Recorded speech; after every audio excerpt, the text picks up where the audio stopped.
अस्सलाम वालेकुम। स्वागत करती हूँ आप सभी का। आज हम बनाने वाले हैं डोसा, जिसको बनाने के लिए मैंने 4 कप चावल के टुकड़े लिए हैं। आप चाहे तो अक्खा वाला ले सकते हैं। और 2 कप मैंने उड़द की दाल लिया है। इन दोनों को पानी डाल के 2 घंटे के लिए भुनने रख दिया है। और इसमें 1 चम्मच मेथी का दाना भी डालेंगे। हमारा बर्तन छोटा पड़ रहा था, इसलिए हमने दोनों को एक बर्तन में ट्रांसफ़र कर लिया है। ये मेथी दाना मैंने डाला है। और ये देखिए 2 घंटे के बाद मैंने इसे खोला, ये फूल गया है। ठीक है, अब हम इसको धोकर अच्छे से ले लेंगे। तो हमने इसे अच्छे से धोकर ले लिया है। अब हम इसे ग्राइंड करेंगे।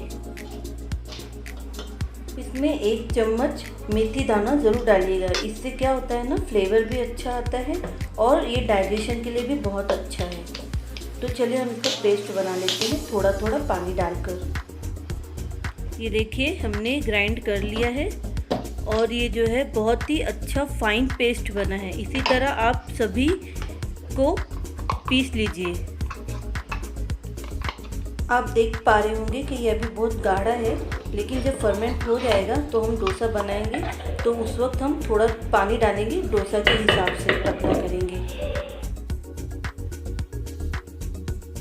ये मैंने 1/4 टीस्पून बेकिंग पाउडर डाला है। ये टोटली ऑप्शनल है, आप नहीं भी डालेंगे तो भी चलेगा, पर यहाँ पर मौसम थोड़ा ठंडा होने की वजह से मैंने डाला है। और ये गया थोड़ा सा नमक, 1/2 टीस्पून। अब इसको हम अच्छे से मिक्स कर लेंगे और इसको हम ढककर रख देंगे। ये देखिए हमने रात भर इसे छोड़ दिया था, अभी हमने इसे सुबह निकाला है, तो देखिए बहुत अच्छे से फर्मेंट हुआ है। इसको हम थोड़ा फेंट लेंगे, आप चाहे तो हाथ से भी फेंट सकते हैं। और ये बहुत गाढ़ा है, जब डोसा बनाएंगे तो आप अपने हिसाब से इसको थोड़ा पतला कर लीजिएगा पानी डालकर। यहाँ पर मैंने फ्राई पैन में 1 टेबल स्पून तेल लिया है टमाटर को रोस्ट करने के लिए, और थोड़ा इस पर नमक छिड़क देंगे। इसका चटनी बनाएंगे, बहुत टेस्टी बनता है। और इधर जब तक टमाटर भून रहा है, यहाँ पर मैं नारियल की चटनी की तैयारी कर रही हूँ।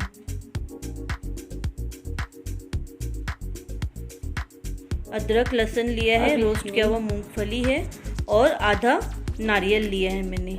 ये देखिए हमने चटनी को पीस लिया। यहाँ कढ़ाई में मैंने थोड़ा सा ज़ीरा और लाल मिर्च डाला है, और इसमें मैंने नारियल की जो चटनी थी पीसा था, उसको मैंने इसमें डाल दिया है। 1-2 मिनट पकाएंगे इसको, ज़्यादा नहीं, इससे टेस्ट अच्छा आता है, इसलिए मैं नारियल की चटनी इसी तरह बनाती हूँ। आप अपने तरीके से भी बना सकते हैं। यहाँ पर मेरा टमाटर भी भून गया था। ये देखिए कितना बढ़िया से इसका स्किन निकल रहा है। थोड़ा सा तेल डालकर और नमक डालकर आप इसको ढक देंगे तो टमाटर गल जाता है। अभी मिक्सर में मैं इसको ग्राइंड कर लूँगी, पीस रही हूँ। इसमें थोड़ा सा अदरक लहसुन डाला है।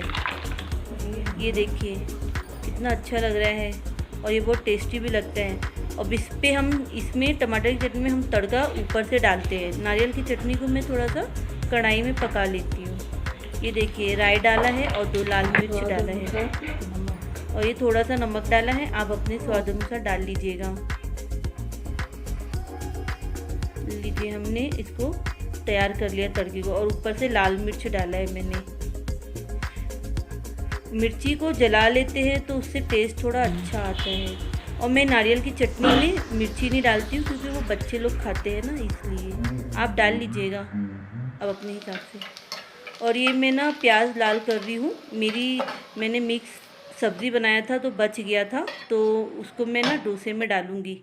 तो ये प्याज लाल करके ये मिक्स सब्ज़ी जो मेरी बची हुई थी, तो इसमें मैंने डाल लिया है गरम करके। अब इसको मैं मैश करूँगी और इससे ना मैं मसाला डोसा बनाऊंगी। ये देखिए मैंने मैश करके निकाल लिया एक प्लेट में। यहाँ पर मैंने डोसे का तवा रख दिया है गरम करने के लिए, गरम हो गया है। अब हम डोसा बना रहे हैं इसका। ये नॉन स्टिक तवा है, बहुत अच्छा है ये, इसमें बिल्कुल भी डोसा चिपकता नहीं है। मुझे बहुत पसंद आया। इसमें ना पानी छिड़कने की ज़रूरत है, ना तेल लगाने की ज़रूरत है, बिल्कुल भी नहीं चिपकता है। ये देखिए कितनी आसानी से निकल जाता है, बिल्कुल चिपकता नहीं है ये। तकरीबन 1 साल हो गए मुझे यूज़ करके।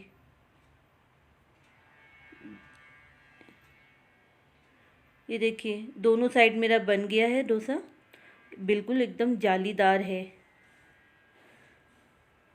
आप भी इसी तरह से बनाने की कोशिश करिएगा और कमेंट में बताइएगा कि आपका डोसा कैसा बना है।